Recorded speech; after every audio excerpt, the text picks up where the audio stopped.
I jerk awake to the sound of a scream. It's my mom. I scramble my hands from my box.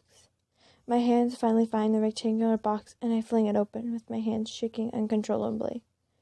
I quickly grab the silver barrel gun and the sharp knife that I used from my closet.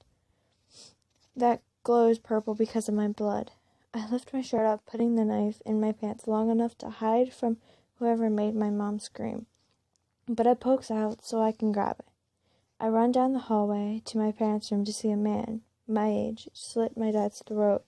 Then he guts him. All his intestines are scattered around him, and I gasp. The man whispers something to my father and then laughs. This man looks my age, but he looks different from the rest. He has white, bleached skin, black hair that is shoulder length, and a smile that is stretched to his ears. Literally, he must have cut it. I can't see his eyes, though. He could hear me gasp. Turning, he smiles wider. Suddenly, I couldn't see him. I look around with the gun out pointed in the air. Then a sharp end is against my throat. He laughs in my ear, saying, "You should never bring a gun to a knife fight." He grabs me close to him, but something inside me wants to be closer to him. Standing still, slowly, I reach for the knife hidden in my pants. He doesn't notice it. I feel the handle of the knife in my hand. I quickly throw my gun away, jabbing my elbow in his chest. He groans. I jump back, turning towards the killer of my parents, shocked by my current escape of his grip. I show the knife that I hid from his view. This time I laugh, saying, "What gun?" Why did I laugh? My laughter terrified me completely. My blood is boiling with great anger. I rush toward him with my knife. I jump, tackling him to the hardwood floor, rising my knife above my head. I plunge the knife down, but I abruptly stop above his heart. I can't kill him? What the hell's wrong with me? He laughs at me, knowing that I can't kill him. He pushes me off of him, and I rush to my knees. Suddenly, the same sharp end is against my throat. Still, my blood is boiling. "Do it! Kill me! Do it!" I shout. But I don't feel death take my life. I feel pressure to my head, then blackness. I wake up dizzy in a hospital bed, confused. "What happened?" I asked, the nurse rubbing my head. "You just survived from a killer, and I'm sorry, but your parents are dead," the nurse says, concerned. "Yeah, I know. I saw them," I say, sitting up. The nurse comes and helps me. "Well, the police need to speak with you," she says with a soft voice. "Okay, are they here now?" I ask. "Yes, let me go get them, sweetie." The nurse is kind, like my mom, but not my mom. My mom beat me up because she found out that I cut my arm and splattered the blood in my closet. "Ma'am, you need to tell us what happened to you," the officer says as he walks in with his partner. I rub my face, feeling a bandage. "What did that man do to me?" "Well, I heard a scream, and I grabbed a gun and a knife." I tell them what happened, but I didn't tell him that I saw a man with a wide smile cut from ear to ear. I couldn't tell him, and I don't know why. "Can I have my laptop back, please?" I ask. "We will try to give it back tomorrow," they say. I just nod my head. I lay my head back down on the pillow as they leave. I hear the door open, and I see Jane coming running in. "Are you okay? What happened to your face?" she asks. "Jane, I'm fine, and I don't know what happened to my face," I reply to all her questions. "But I did see the killer," I say, turning on her curiosity. "It works." "Oh, please do tell," she says, widening her smile, and her black eyes glistening in the light. She looks weird. Jane is abnormally white, with long black hair, like mine, but hers are relaxed curls. Her eyes are dark, empty black pits. "Well," I tell Jane the description of the man, the way I wanted to be close to him, and how I couldn't kill him. When I finish, all happiness disappears with hate and anger. "What's wrong, Jane?" I ask. She stands up and fiercely walks out. What the hell? I feel tired from what happened, so I tilt my head back, and I feel myself drift to sleep in the hospital bed. I run into my parents' room, and I see that man kill them in front of me. He laughs and comes towards me. I step back until I'm against the wall. What's wrong? He says in a harsh, deep voice that sounds familiar. He lunges at me, ripping off my shirt. He's going to rape me. I try to run, but he trips me and I fall on my face. He grabs my waistband of my pants and pulls them off me. As I predicted, he rapes me. And then after he's done, he comes after me with his knife. I scream. I wake up in the hospital screaming. I'm back in the I wake screaming, and I'm back in the hospital. Instead of my parents' room. The nurse comes running in. Are you okay, sweetie? She asks, rushing to my side. I shake my head rapidly. It's okay, she says, stroking my hair like my mother used to. Can you stay until I fall asleep? I ask in a shaky voice. She nods and sits in a green chair for visitors. In no time, I drift back to sleep. No, please stop! I yell in panic. I scream. I yell awake from the nightmare with that man. The sun is shining through the curtains in my eyes. The nurse comes in saying, Sweetie, it's just a nightmare. Are you okay? I sit up and calm myself down. I nod my head, telling the nurse I'm okay. Your breakfast is done. Ready to eat? She asks me. Again, I nod. The nurse leaves my room. She comes back with scrambled eggs, apples, and a small slice of cherry pie. I lick my lips because I'm hungry. All these nightmares are making me hungry. The nurse sees me and laughs. She places the blue tray on a white stand and rolls the stand over to me. I smell the eggs and my stomach growls. I grab the plastic fork and I start shoving all the food in my mouth. There's someone who needs to talk to you, the nurse says, walking out. A lady with black dress pants and a single button top suit. She walks in with a bag over her shoulder, plus she had a notebook in her hand. I'm Sarah, and I know you've been through a lot, but you have no living family, so that means you will be put in an orphanage, she says. I already knew that I would be sent somewhere. I know, replying coldly. I see my clothes that were worn when my parents were killed. It feels like decades ago that my parents were killed, and not yesterday. I slowly stand, walking to my clothes that are neatly folded. I glance at the woman saying, Can we please stop by my house and I can pick up my clothes? The woman's face relaxes and she says, yes, but the police are still there looking for evidence. I nod my head, turning towards the bathroom door. I walk in. I squint my eyes because the bathroom is in illuminate white. The toilet seat looks like foam. I face the mirror and I put on my bootcut jeans and dark blue shirt that is cut in the back, plus my dark blue shirt, plus my black and white Converses. I pull my hair in a Dutch braid. The man asks, are you done? We have a schedule, she says. As she says this, I walk out and say, done. We walk down the hallway to face my new home. When we make it outside, she unlocks a black SUV. It looks like the FBI would use a car like this. I glance over at the parking lot to see another SUV like this. Are people going to be following us? I ask. Sarah looks in the direction I'm looking. Yes, but it's for your own protection, she says. After that, I shut up and sit down in the passenger seat. Sarah pulls into my old driveway. I get out of the car and I slowly walk to the front door. My hands are shaking nervously as I open the door. The police guide me to my old room where I gather my things. My room is badass. I painted my room because my parents grounded me, and I had extra paint in my closet. On the left side of my room is a picture of me in anime form. The anime of me is sitting on a cloud smiling. On the right side of the room is a picture of me again in anime. But this is different. This picture of me is on the cloud, but arms are falling from the sky, and I have a wicked smile. I quickly grab a blue, purple, black, and red bag. I shove random clothes in the bags. I grab my phone charger and computer charger. Out of the corner of my eye, I see bright neon purple from my blood. Slowly, I walk toward the closet. As I grab the doorknob, suddenly I flash back to what happened with my parents. I fall back on the floor in shock. The police officers ask, "Are you okay?" In reply, I say, "Yeah, I just fell." Peeling myself off the floor, I open the door. The police officer is standing face smack in the door. Like my smart-ass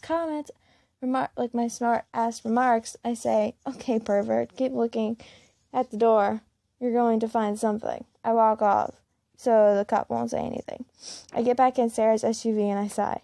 "Everything okay?" she asks. I just nod. She sighs and starts the engine of her car. Sarah pulls away from my old house, and I watch the nightmare of my dreams roll away. Well, at least some of my nightmares. The orphanage is an hour and a half away from my old house. I close my eyes and I find myself asleep. I wake up screaming, "Oh my God, shut the hell up." Sarah yells at me and she slaps me. Holding my face in my hands, I scream, "What the fuck, Sarah? Why would you do that?" I sink to my knees. I want to cry, I do, but the tears won't come. "Well, Kate, we don't scream in the orphanage," she says, standing over me. "You stupid bitch," I mumble. Sarah grips my hair and pulls me away from the car. I scream. The people that followed us isn't making an attempt to help me. She pulls my long black hair up, making me stand. I see her red, curly, shoulder-length hair fall out of place. I never noticed her hair. She pulls me closer to her. Sarah whispers in my ear, "Welcome to your new home." She throws me to the ground. I quickly stand up to my feet so she can't hurt me. "I'd rather die than stay here," I yell, holding my tethered braid. Sarah walks toward me, and I walk backward away from her. "You don't have a choice. That stupid killer kept you alive for a reason," she replies calmly. I stop walking backwards. Why did he let me live? I guess I'll never know. A few weeks later, the police finally gave me my phone a week after my parents died. "Here you go, Kate. The police officer is giving your computer back," Sarah says, handing me my computer. Quickly grab the computer from Sarah. I nod my head, thanking her. "Tonight and further on, you will be sleeping in the back room," she says, pointing to the back room. The black room is where kids sleep when they have constant nightmares. Every night I dream of that man raping me, even if he really didn't. I walk back to my room that I share with a girl who hits on me. She beats me if I don't get her things. Her name is Mary. Mary is probably beating some kids up because she isn't in our room. I quickly grab my blue, black, red, and purple bag. I never unpacked because I wanted to be ready when a family comes to take me to their home. I walk into my new room. I drop my bags, but by the closet, there is a knife in the blue bag. I stole it just in case he comes back. There's a mirror behind the door. I slowly close the door and I look at my reflection. I see a girl with pale skin and long black hair that ends at my tailbone. But I have new features, like a black eye, split lip, and a bandage from that man. I need to see the cut. I dig my fingers under the bandage and I pull.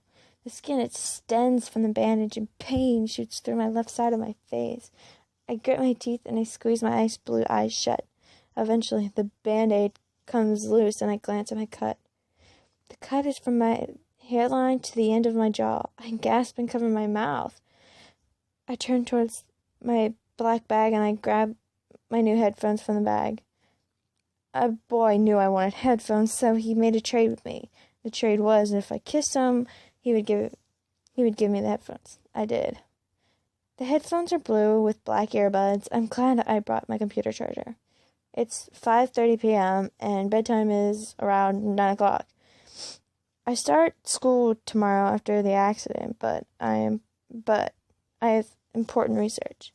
I am really worried about Jane. She hasn't texted me since she stormed out of the hospital. The room is quite beautiful, actually.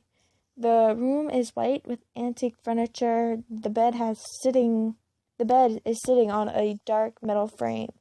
I run my fingers along the old-fashioned quilt. The texture is thick fabric with thin sew lines.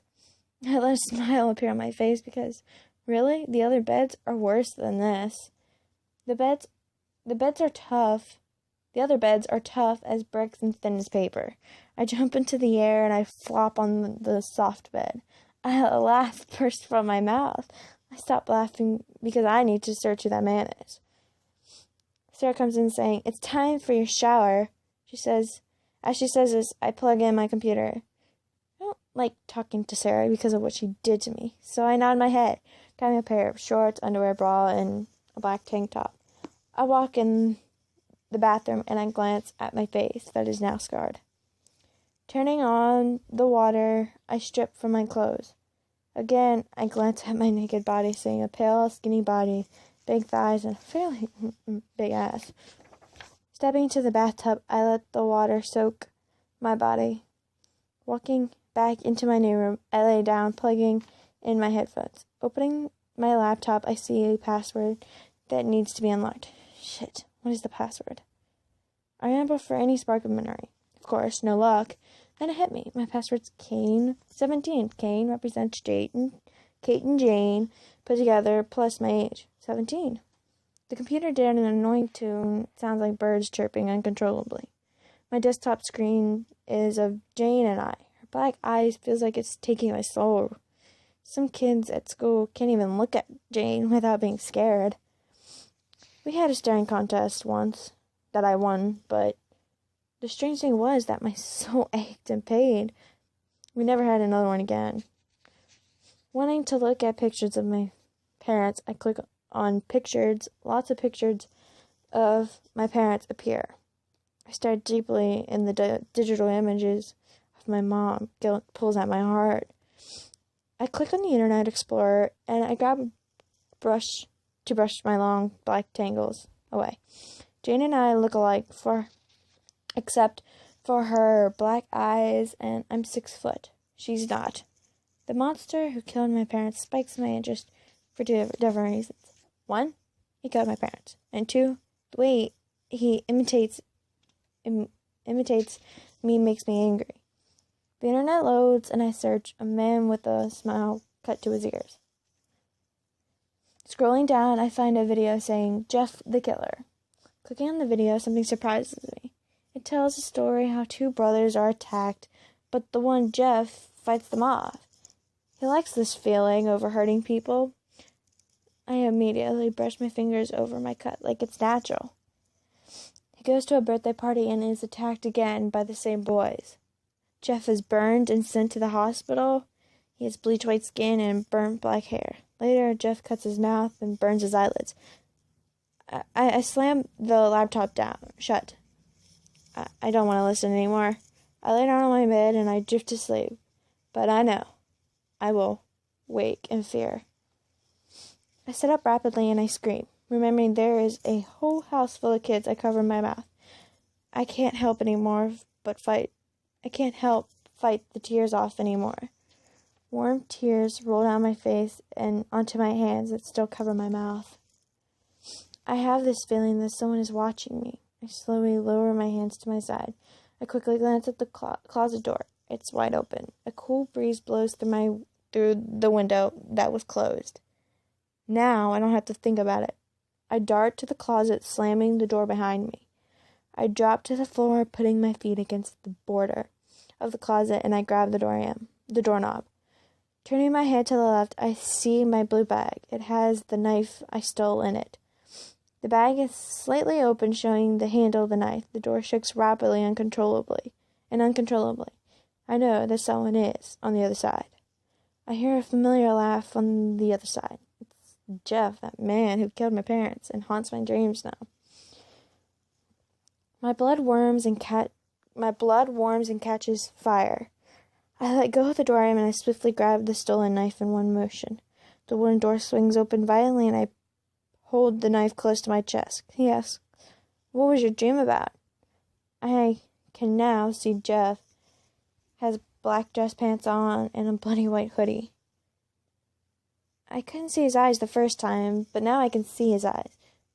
His eyes are brown, but they don't blink. He burned his eyelids, leaving black ash around his eyes, making it look like eyeliner. I stand up and I push him. "You want to know what my dream was about?" I ask coldly. I push him again. "It was about you raping me," I yell. He frowns as best as he can, and shock appears in his eyes. Jeff starts to say something, but stops. I push him again. "What?" I yell. I would never do that. He finally says, "Really?" I say, touching my face where he cut it. "You cut my face and killed my parents," I say, lowering my voice. He stops looking at me. I want to kill him or threaten him, but I know I can't. I throw the knife to the floor, listen to the cling of the blade.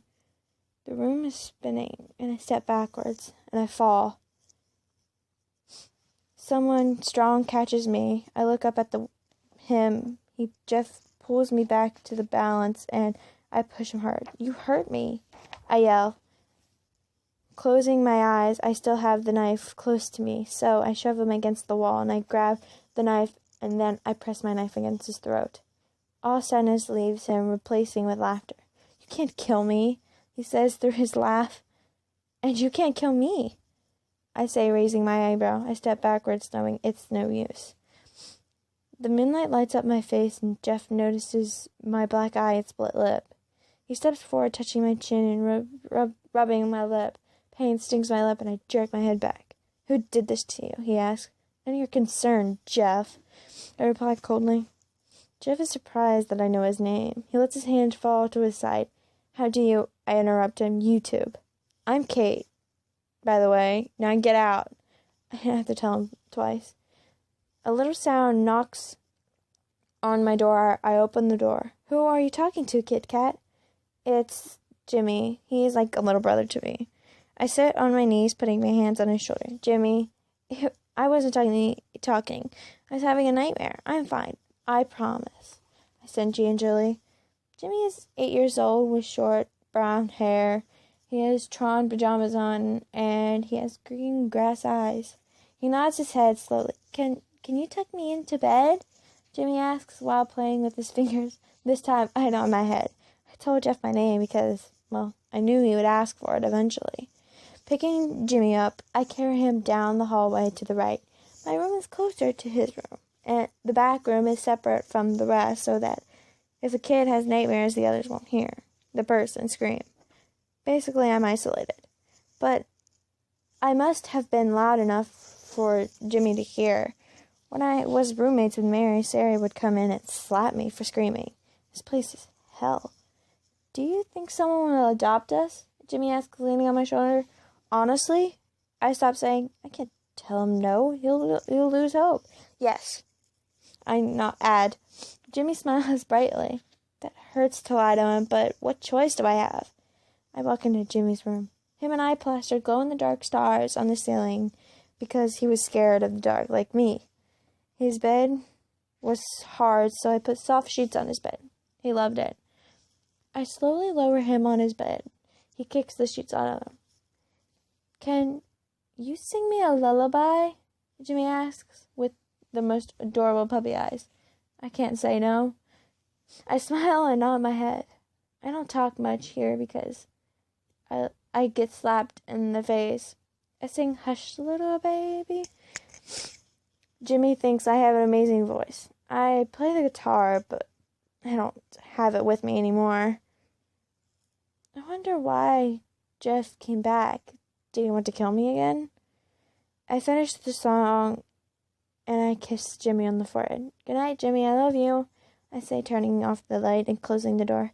I can hear Jimmy say, "I love you" back. Jimmy's mom died during childbirth. She lost too much blood. His dad dropped him off here when he was 7, so I'm like a mother to him. I don't mind it. I was here when his dad dropped him off.